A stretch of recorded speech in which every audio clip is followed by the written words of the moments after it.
Salam sejahtera, selamat berjumpa kembali dalam acara Santapan Rohani. Bapak Ibu Saudara, mari kita akan berdoa lebih dulu, mohon kemurahan Tuhan.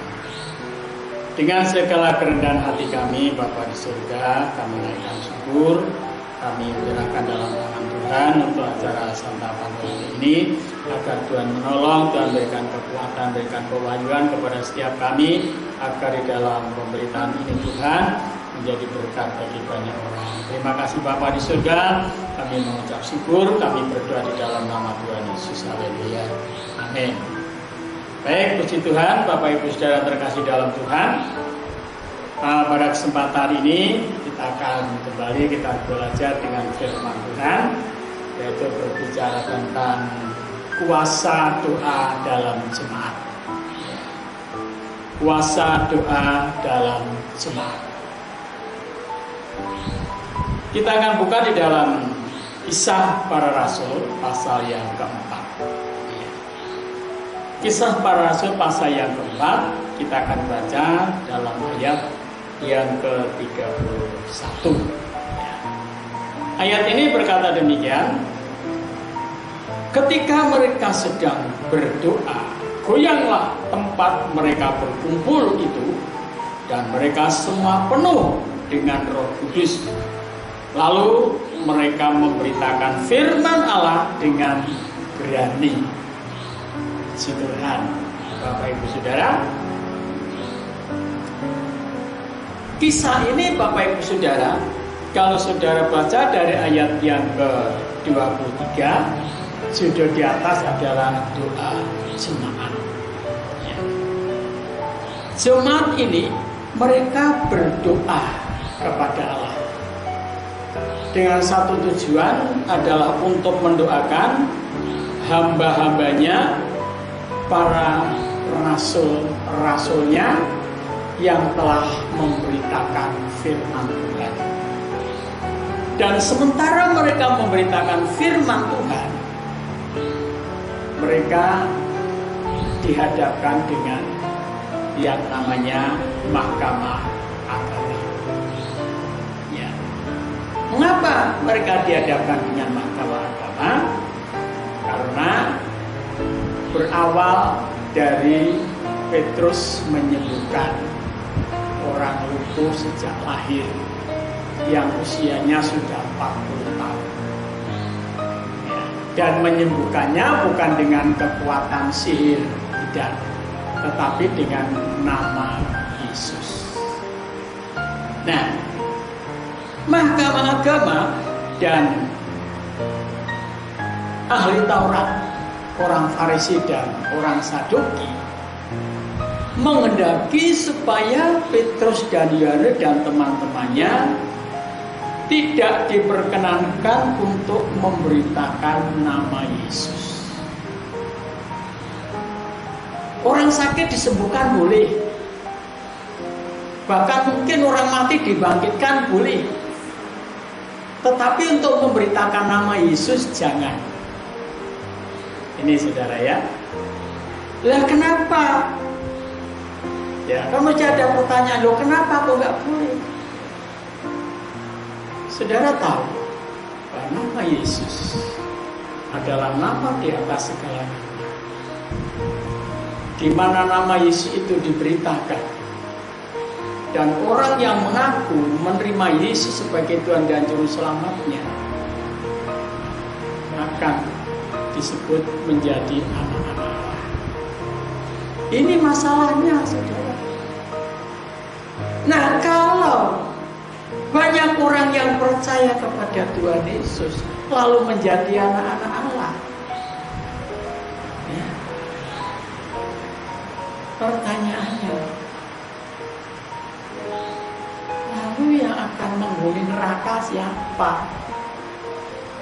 Karena nanti orang yang percaya Yesus menjadi anak Allah, otomatis kan dia diangkat ke surga semua. Makanya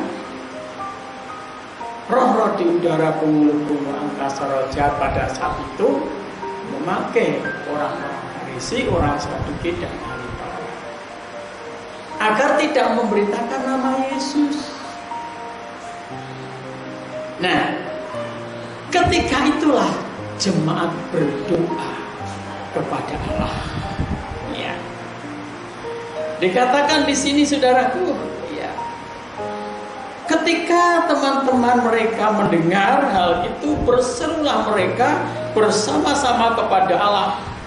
Ayat 24 ya, katanya, "Ya Tuhan, Engkaulah yang menjadikan langit dan bumi, laut dan segala isinya.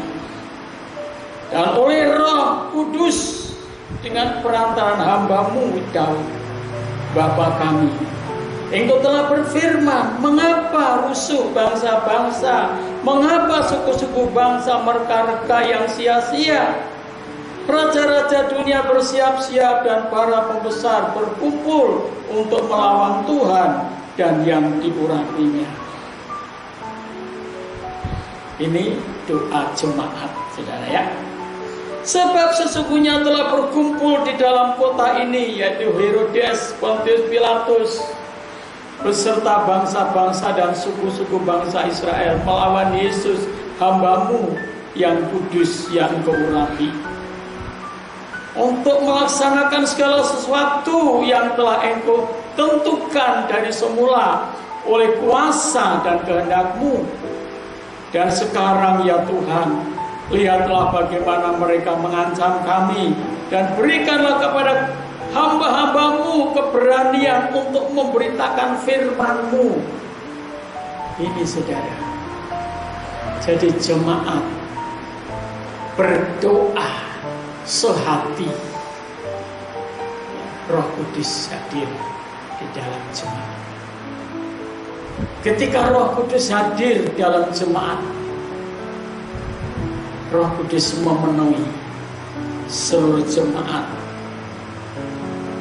Ya, ketika mereka berkata, "Ulurkanlah tangan-Mu untuk menyembuhkan orang, dan adakanlah tanda-tanda dan mujizat-mujizat oleh nama Yesus hamba-Mu yang kudus." Saudara, ketika jemaat berdoa, ulurkanlah tangan-Mu. Ayat 30 berkata, "Dan ketika mereka sedang berdoa, goyanglah tempat mereka berkumpul itu, dan mereka semua penuh dengan Roh Kudus, lalu memberitakan firman dengan berani." Ketika Roh Kudus ada di tengah-tengah jemaat, mengurapi jemaat, memenuhi jemaat, jemaat diberikan keberanian untuk memberitakan firman Allah. Firman Allah lalu diberitakan. Firman Allah harus diberitakan. Untuk apa? Untuk didengar tentunya. Ya. Kenapa? Karena di dalam 2 Korintus pasal 5 ayat 17 berkata, datangnya iman itu timbul dari pendengaran. Pendengaran oleh firman Kristus. Jadi ketika firman itu diberitakan, lambat atau cepat akan membuat orang itu menjadi orang percaya. Firman itu akan membuat menjadi orang percaya. Akan timbul iman. Iman itu tumbuh. Ya. Timbul itu asal kata dari tumbuh. Ya, seperti benih yang ditanam, ya, ketika ditutup dengan tanah, ya, lalu beberapa hari kemudian timbul, ya, muncul, mengeluarkan tunas. Ya. Iman itu tunas, ya, yang iman itu adalah tunas yang turun ke bawah. Ya, tunas yang turun ke bawah itu iman. Lalu yang naik ke atas itu adalah batangnya. Ya, batang pohonnya. Itu berbicara tentang pengharapan, ya. Imannya ke bawah, pengharapannya naik. Ya, ketika pengharapan itu naik, maka menjadi besar, maka ada yang namanya kasih. Ya. Datangnya iman timbul dari pendengaran, ya, maka firman itu akan membuat menjadi bertumbuh. Rasul Paulus berkata, hendaklah engkau bertumbuh di dalam kasih, ya, berakar di dalam Kristus dan bertumbuh di dalam kasih dan mengeluarkan buah-buah roh, ya, mengeluarkan buah-buah roh. Nah, nanti hari yang akan datang akan dikupas oleh, ya, sahabat saya, ya, tentang buah-buah roh. Ya, sudah yang kesekian kalinya. Maksudnya apa dikupas berulang-ulang? Supaya terus bertumbuh.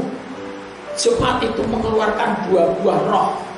Ya, ada roh yang bangkit. Ya, ada buah-buah roh tumbuh di dalam jemaat.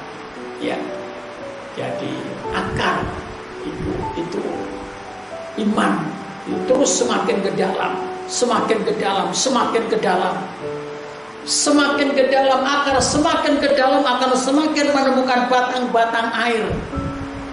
Ya, di dalam Yeremia dikatakan menemukan batang-batang air. Lalu setelah akar-akar itu menemukan batang-batang air, air itu akan menyedot naik ke atas. Di dalam Yeremia dikatakan daunnya tidak pernah layu. Walaupun ada tahun kering, tetapi daunnya tidak pernah layu dan berbuah pada musimnya. Jemaat Tuhan yang dikasihi Tuhan, mari biarkan Roh Kudus itu tinggal di tengah-tengah jemaat Tuhan. Ketika 2-3 orang berhimpun bersekutu bersama-sama, Roh Kudus hadir dan akan memenuhi kita dan memberikan keberanian kepada kita untuk memberitakan firman. Izinkan Roh Kudus tinggal di tengah-tengah kita, bersama-sama dengan kita, menyertai kita, melindungi kita, memelihara kita, memberikan keberanian kepada kita untuk memberitakan firman hidup. Karena Yesus sudah naik ke surga untuk menyediakan tempat bagi kita semua. Terus memberkati, dan kita sama-sama berdoa. Segala puji, hormat dan syukur kami naikkan ke hadapan Tuhan. Izinkan Roh Kudus-Mu terus berkarya, bekerja di tengah-tengah kami, dalam kehidupan kami, di tengah-tengah jemaat-Mu Tuhan. Di mana kami jemaat-Mu berkumpul, 2-3 orang berkumpul atas nama-Mu. Engkau hadir di tengah-tengah kami, di dalam persekutuan kami, dan Kau membuat kami untuk berani memberitakan firman-Mu. Di mana firman-Mu diberitakan, di situ akan timbul iman, akan bertumbuh iman, pengharapan dan kasih, dan terus akan mengeluarkan buah-buah di dalam kehidupan kami. Terima kasih Bapa di surga, kami mengucap syukur. Memberkati kami semua yang mendengar, menguduskan kami semua yang mendengar, dan membuat kami kuat bertahan dalam menghadapi semua percobaan tantangan masalah hidup dalam kehidupan sehari-hari. Kami percaya penyertaan-Mu sempurna, pemeliharaan-Mu sempurna bagi kami. Kami berdoa di dalam nama Tuhan Yesus. Haleluya.